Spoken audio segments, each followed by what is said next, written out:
2월 25일 금요일 오늘을 여는 말씀 함께 나누겠습니다. 사도신경으로 신앙 고백 드리겠습니다. 나는 전능하신 아버지 하나님 천지의 창조주를 믿습니다. 나는 그의 유일하신 아들 우리 주 예수 그리스도를 믿습니다. 그는 성령으로 잉태되어 동정녀 마리에게서 나시고 본디오 빌라도에게 고난을 받아 십자가에 못 박혀 죽으시고 장사된 지 사흘 만에 죽은 자 가운데서 다시 살아나셨으며 하늘에 오르시어 전능하신 아버지 하나님 우편에 앉아 계시다가 거기로부터 살아있는 자와 죽은 자를 심판하러 오십니다. 나는 성령을 믿으며 거룩한 공교회와 성도의 교제와 죄를 용서받는 것과 몸의 부활과 영생을 믿습니다. 아멘. 오늘 함께 보실 말씀은 역대하 33장 1절에서 13절 말씀입니다. 역대하 33장 1절에서 13절 말씀입니다. 함께 읽겠습니다. 므낫세가 왕위에 오를 때 나이가 12세라 예루살렘에서 55년 동안 다스리며 여호와 보시기에 악을 행하여 여호와께서 이스라엘 자손 앞에서 쫓아내신 이방 사람들의 가증한 일을 본받아 그의 아버지 히스기야가 헐어버린 산당을 다시 세우며 바알들을 위하여 제단을 쌓으며 아세라 목상을 만들며 하늘의 모든 일월 성신을 경배하여 섬기며 여호와께서 전에 이르시기를 내가 내 이름을 예루살렘에 영원히 두리라 하신 여호와의 전에 제단을 쌓고 또 여호와의 전 두 마당에 하늘의 일월 성신을 위하여 제단을 쌓고 또 흰놈의 아들 골짜기에서 그의 아들들을 불 가운데 지나가게 하며 또 점치며 사술과 요술을 행하며 신접한 자와 박수를 신임하여 여호와 보시기에 악을 많이 행하여 여호와를 진노하게 하였으며 또 자기가 만든 아로새긴 목상을 하나님의 전에 세웠더라. 옛적에 하나님이 이 성전에 대하여 다윗과 그의 아들 솔로몬에게 이르시기를 내가 이스라엘 모든 지파 중에서 택한 이 성전과 예루살렘에 내 이름을 영원히 둘지라. 만일 이스라엘 사람이 내가 명령한 일들 곧 모세를 통하여 전한 모든 율법과 율례와 규례를 지켜 행하면 내가 그들의 발로 다시는 그의 조상들에게 정하여 준 땅에서 옮기지 않게 하리라 하셨으나 유다와 예루살렘 주민이 므낫세의 꾀임을 받고 악을 행한 것이 여호와께서 이스라엘 자손 앞에 멸하신 모든 나라보다 더욱 심하였더라. 여호와께서 므낫세와 그의 백성에게 이르셨으나 그들이 듣지 아니하므로 여호와께서 아수르의 왕의 군대 지휘관들이 와서 치게 하시매 그들이 므낫세를 사로잡고 쇠사슬로 결박하여 바벨론을 끌고 간지라. 그가 환난을 당하여 그의 하나님 여호와께 간구하고 그의 조상들의 하나님 앞에 크게 겸손하여 기도하였으므로 하나님이 그의 기도를 받으시며 그의 간구를 들으시사 그가 예루살렘에 돌아와서 다시 왕위에 앉게 하시매 므낫세가 그제서야 여호와께서 하나님이신 줄을 알았더라. 아멘. 이스라엘 역사 중 그래도 다윗과 솔로몬 이후 가장 황금기를 가져왔던 히스기야 왕 이야기가 마무리되어지고 그의 아들 므낫세가 왕위를 이어받는 장면입니다. 1절에서 보면 므낫세는 남유다의 왕들 중 가장 오랜 기간인 55년이라는 통치 기간을 가지고 있던 왕임을 알 수 있는데요. 지금까지 살펴본 남유다 왕의 패턴에 나타나듯이 대부분 축복받은 왕들, 선한 길로 행한 왕들의 통치 기간은 길고 악한 왕이라 평가받는 왕들은 그 통치 기간이 대부분 짧은 걸 볼 수 있습니다. 이러한 기준으로만 놓고 보면 55년이라는 가장 긴 시간을 왕위에서 군림하던 므낫세, 또한 훌륭한 신앙의 본보기를 보여주던 아버지를 둔 그에게 하나님이 기뻐하시는 삶을 기대하는 건 너무나 당연한 이야기 같습니다.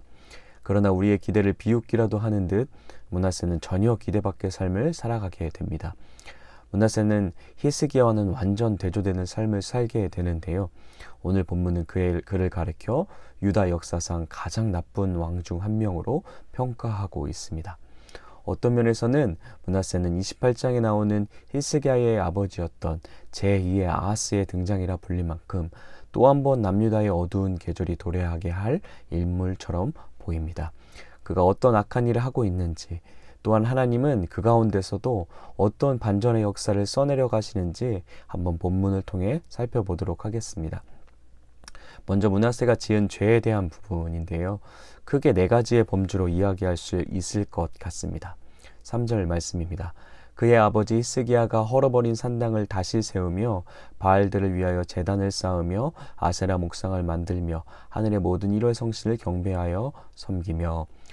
첫째는 산당과 바알의 제단을 재건하고 아세라 목상을 새로 만들고 거기서 더 나아가 일월 성신을 숭배하는 일을 벌이게 됩니다. 므낫세는 가장 먼저 아버지인 히스기야가 헐어버렸던 산당을 다시 세우게 됩니다. 생각해보면 히스기야가 엄청난 위기와 어려움이란 대가를 지불하면서도 추진하여 이뤄낸 일들을 아들이 한순간에 원점으로 되돌려 놓게 되는 허무한 장면인 거죠. 다시 세우는 건 너무 어렵고 오랜 시간이 걸리는 일인 반면에 무너지는 건 이처럼 한순간인 것을 느끼게 되는 것 같습니다. 또한 바알들과 아세라와 하늘의 별들을 숭배하기 시작합니다. 므낫세는 닥치는 대로 우상 숭배를 하는 마치 우상 중독자가 되어버린 것 같은 모습을 보이고 있습니다. 두 번째, 이방인의 가증한 일을 본받아 따라갑니다. 6절에 또 흰놈의 아들 골짜기에서 그의 아들들을 불 가운데 지나게 하며 또 점치며 사술과 요술을 행하며 신접한 자와 박수를 신임하여 여호와 보시기에 악을 많이 행하여 여호와를 진노하게 하였으며. 특별히 그는 흰놈의 골짜기에서 그의 아들들을 불 가운데 지나게 합니다. 여기는 모압 사람들이 섬기던 몰렉신을 섬기던 곳이었는데 국가적 재난이나 어려움이 있을 때 그 신에게 제사를 드리는 곳이었습니다. 그런데 그 신에게 드리는 제사의 제물로 무엇을 사용하냐면 어린 자기의 자녀들을 불에 태워 드리는 엽기적인 제사 방식을 보이는데요. 므낫세는 이것을 따라하고 있는 겁니다. 뿐만 아니라 점과 사슬과 요술과 신접한 자와 박수들을 가까이 했는데 단순히 가까이 한 게 아니라 국정을, 나라를 다스리는 모든 위치에 그들을 두고 동반자와 반려자로 삼은 것입니다. 하나님께 그 뜻을 묻는 것이 아니라 나라의 큰 일부터 작은 일까지 그들에게 묻기 시작하고 그들의 의견에 따라 나라를 통치해 가는 거였죠. 셋째는 하나님의 성전을 더럽혔습니다.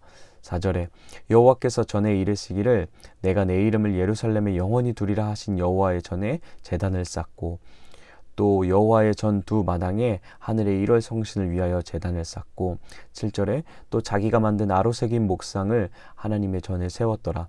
옛적에 하나님이 이 성전에 대하여 다윗과 그의 아들 솔로몬에게 이르시기를 내가 이스라엘 모든 지파 중에 택한 이 성전과 예루살렘에 내 이름을 영원히 둘지라.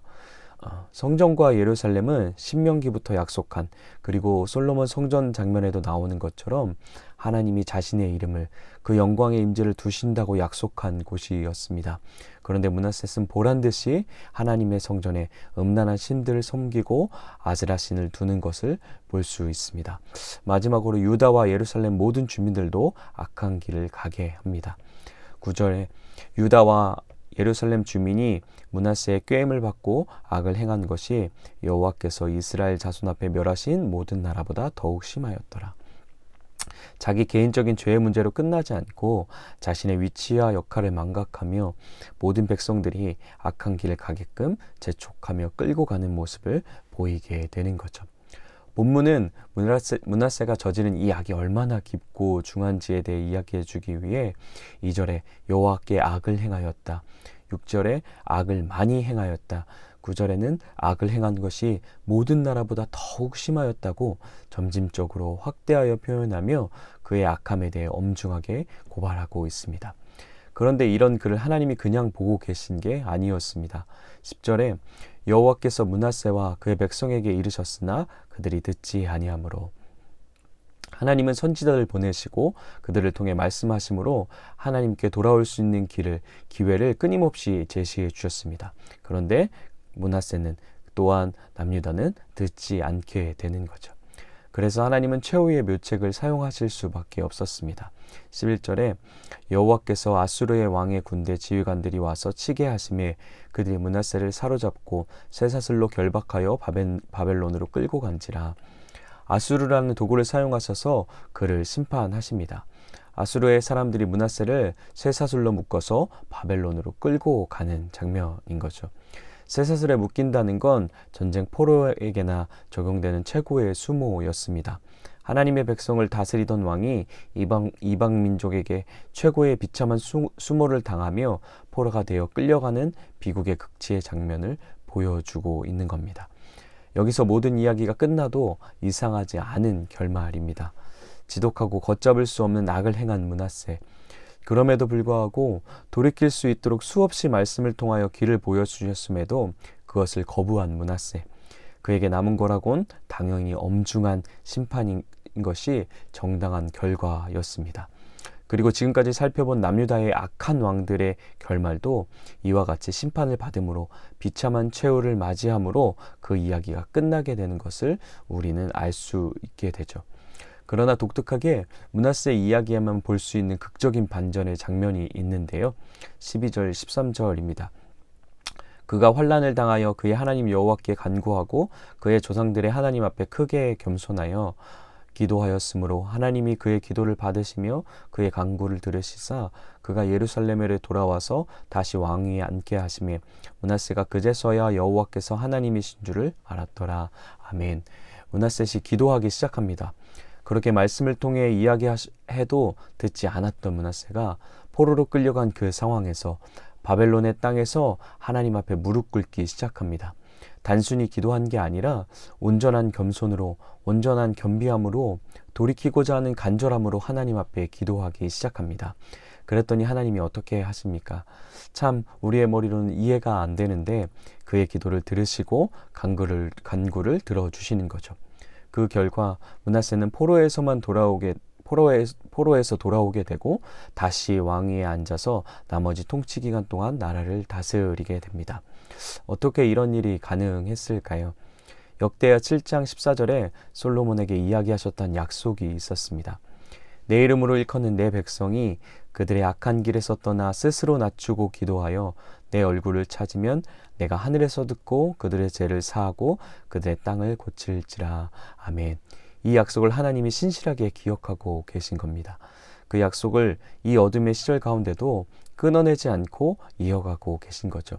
그것이 비단 므낫세처럼 이 사람은 절대 하나님이 품으실 수 없는 사람이야. 이 사람은 절대 용납될 수 없는 사람이야. 이 사람은 사랑을 입을 만한 자격이 없는 사람이야 하는 악함의 절정이었던 자일지라도 그 약속의 문을, 그 언약의 품을 누구에게나 활짝 열어두고 계신 겁니다. 돌아오기만 하면, 돌이키기만 하면 내치지 않고 외면하지 않고 품으시겠다는 하나님의 마음을 므낫세의 이야기를 통해서 보여주고 계신 거죠. 그러나 하나님이 주시고자 하시는 건 단순히 용납될 수 없는 자가 용납되어지고 용서받을 수 없는 자가 용서받게 되는 차원을 넘어서는 것이었습니다. 진짜 므낫세에게 주시고자 하셨던 것, 그리고 오늘 우리에게도 동일하게 진짜 주시고자 하시는 건 13절 마지막 부분입니다. 그제서야 여호와께서 하나님인 줄 알았더라. 아멘. 여호와만 하나님이심을 아는 인생, 하나님이 진짜 주인이 되심을 아는 인생, 하나님이 내 삶과 인생의 진짜 주권자이심을 아는 참 자유와 평안의 인생으로 그를 초대하시는 것입니다. 악한 길로 가며 우상 숭배를 하던 모든 남유다 왕들의 마음속엔 항상 두려움이라는 것이 존재했습니다. 마치 히브리서에 이야기하듯 죽기를 두려워하여 한평생 종노릇하는 자의 모습같이 나의 나라를 보호해줄, 나의 안전을 지켜줄, 안정된 나의 성공과 미래를 보장해줄 만한 우상들에게 끊임없이 무의미한 정성과 열심을 쏟으며 사는 허무한 인생이었습니다. 그 끝은 언제나 공허하고 핏절함으로 항상 끝이 나게 되죠. 하나님은 그 허무하고 비참한 여정의 종지부를 찍는 일을 므낫세 삶 가운데 베풀어 주신 것입니다. 세상 어디도 얻을 수 없는 평안, 세상 어떤 우상도 줄 수 없는 샬롬과 자유를 허락하신 거죠. 하나님이 진정 주인 되심을 고백하는 인생만 누릴 수 있는 참 행복과 평안을 므낫세 삶 가운데 베풀어 주신 것입니다. 사랑하는 에바다 공동체 성도 여러분, 하나님이 이 은혜를 우리에게 주시고자 하시는 줄 믿습니다. 단순히 죄로부터 용서받고 용납되어지는 은혜를 넘어서 우리의 기도와 간구가 응답되어지는 일을 넘어서 하나님이 주인이심을 고백해낼 수 있는 인생으로, 그 주인 되심으로부터 오는 진정한 샬롬과 자유를 누릴 수 있는 인생으로 우리를 초대하신 줄 믿습니다. 오늘 하루 그 은혜를 누리기 위해 우리가 할 수 있는 태도는 어떤 것이 있을까요? 자격 없는 우리도, 므낫세와 별반 다르지 않는 그 은혜를 받기에 또 감히 용납을 기대할 만한 자가 아니지만 그럼에도 우리를 향해 거두지 않는 그분의 약속에 신실함을 의지해서 그분 앞으로 나아가야 할 줄 믿습니다. 그 자리가 어디든 어떤 시간이든 그분과 만남의 자리로 나아가길 소망합니다. 예배의 자리로, 또 오늘 있을 금요 예배의 자리로, 또는 오늘을 여는 말씀으로 하루를 시작하는 자리로, 하나님 앞에 기도하는 골방으로 그분과의 만남을 기대하며 그분이 베푸실 긍휼히 여김을 기대하며 나아갈 수 있는 우리가 되길 소망합니다. 누구나 어디서나 그분에게 나아가기만 하면 뜻밖의 은혜, 기대보다 더 큰 은혜, 바라던 것에 넘치는 은혜를 경험하게 될 수 있을 줄 믿습니다. 병을 고치러 나아갔다 죄사함을 경험하게 되고, 치유를 받으러 갔다 하나님을 만나며, 용서를 받으러 나아갔다 그분의 자녀 삼으심의 은혜를 경험하는 일들을 우리 가운데 베풀어 주실 것입니다. 므낫세 또 받으신 주님, 므낫세 또 품으신 주님, 므낫세 또 용납하시고 회복하신 주님이 어떠한 좌절과 낙심의 순간에도, 어떤 절망의 끝에서도 예수님께 나오기만 하면 우리를 내치지 않고 거부하지 않으실 줄 믿습니다. 이뿐 아니라 무모하리만큼 눈먼 사랑으로 우리는 끝없이 상처를 안겨드렸음에도 한 번도 상처 입지 않은 자와 같이 우리를 사랑하심으로 부으시고 치유하시고 새롭게 하실 줄 믿습니다. 그 따뜻한 예수님의 품을, 절대적인 그분의 사랑으로부터 오는 감동을 마음껏 누리는, 힘껏 고백하는 오늘 하루 되시길 예수님의 이름으로 축복합니다. 이렇게 같이 기도했으면 좋겠습니다. 어떤 모습을 가지고 있든, 오늘 어느 자리에 있든 하나님 앞으로 나아가는 하루가 되었으면 좋겠습니다. 겸비함으로, 겸손함으로, 돌이키고자 하는 의지로 먼저 내밀어 주신 그분의 은혜를 의지해서 나아가는 하루가 되게 해달라고 기도했으면 좋겠습니다. 그리하여 하나님을 만나는 자리에서 우리 안에도 혹여나 하나님보다 더 사랑하는, 하나님보다 더 의지하는 것들이 있지 않은지 비춰주시는 은혜를 허락해달라고 기도했으면 좋겠습니다. 두 번째로는 하나님만이 유일한 우리의 주권자이심을, 주인이심을 고백해낼 수 있는 은혜가 있었으면 좋겠습니다. 교회 안에서 예배 시간에, 찬양하는 시간에 고백하는 것을 넘어서 우리 삶 가운데, 우리 삶 전 영역에서 그분이 주인 되심을 고백해낼 수 있게 해달라고 기도했으면 좋겠습니다. 우리의 미래에 대한 부분, 우리의 재정에 대한 부분, 자녀에 대한 부분, 시간에 대한 부분, 일터에 대한 모든 부분에서 그분의 주되심을 고백해낼 수 있었으면 좋겠습니다. 그로 인해 하나님이 주인 되심으로부터 오는 참 샬롬과 안식이 우리 삶 전 영역에 가득할 수 있게 해달라고 기도하시겠습니다. 다음으로는 우리 교회, 그리고 동역하는 모든 기관과 사역 가운데도 하나님이 유일한 주인이심을 고백하게 될 수 있도록 중보해 주시면 좋겠고요. 오늘 공동체 기도 제목은 유선아 사모님을 위해 함께 기도했으면 좋겠습니다. 개인의 기도 제목으로는 건강을 지켜주시고 불안함이 아닌 평안함으로 주님 안에 계속 자라가는 한 해가 되게 해달라고 기도해 주셨으면 좋겠습니다. 가정을 위한 기도 제목은 하나님을 더욱 뜨겁게 사랑하며 서로 사랑하는 가정 되게 해달라고 기도해 주셨으면 좋겠고, 삶의 현장을 위한 기도 제목은 좋은 직장, 사람 관계가 어렵지 않고 출퇴근이 힘들지 않은 곳을 허락해 달라고 기도해 주셨으면 좋겠습니다. 교회를 위한 기도 제목은 주님을 기쁘시게 하는 교회 되게 해달라고 기도해 주시고, 사회와 나라, 온 세계를 위한 기도 제목은 코로나가 빨리 종식되고 하나님을 경외하는 지도자가 잘 세워질 수 있게 해달라고 기도해 주셨으면 좋겠습니다. 함께 전심으로 기도하시고 주기도문으로 모든 예배 마치도록 하겠습니다.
주